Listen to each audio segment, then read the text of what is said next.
I'm Christine Cataldo, and I live in Rowayton, Connecticut. I have hereditary chronic pancreatitis. So the symptoms started when I was younger, but I don't really remember how young. I used to get just very intense stomach bugs.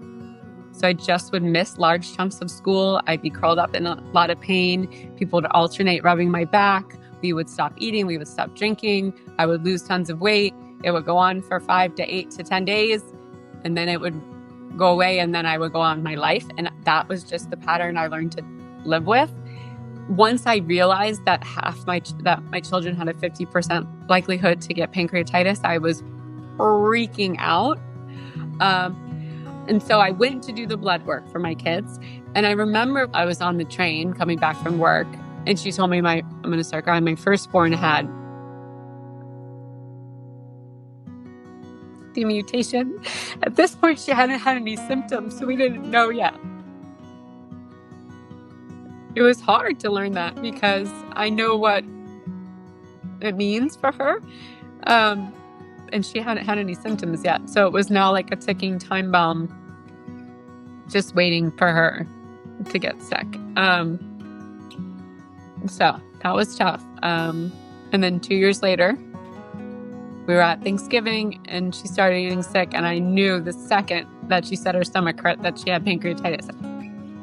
You know, watching your little girl or baby yell in pain, scream at the top of her lungs to help me, someone help me. And there's like, there's nothing I can do. Even if I take her to the emergency room, they eventually give her tons and tons of morphine, but she knows it's like 30 minutes. Every 30 minutes, she's hitting the button and she gets knocked out. And she hates going to the emergency room, hates being in the hospital, hates being hooked up to the IVs.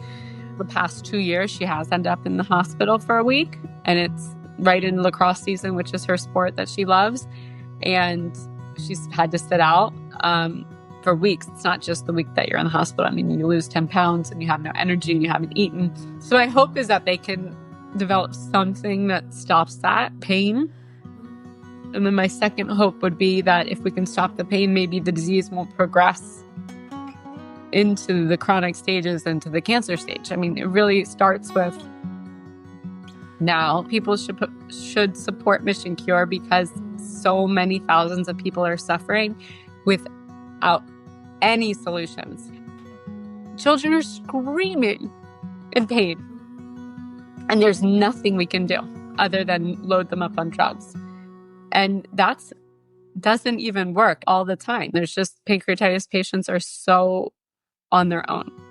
I just want to thank everybody for thinking about it and stepping outside your own experience and listening to somebody else's story, because at least for me, I put up all these walls I don't want to ask for help. I really don't.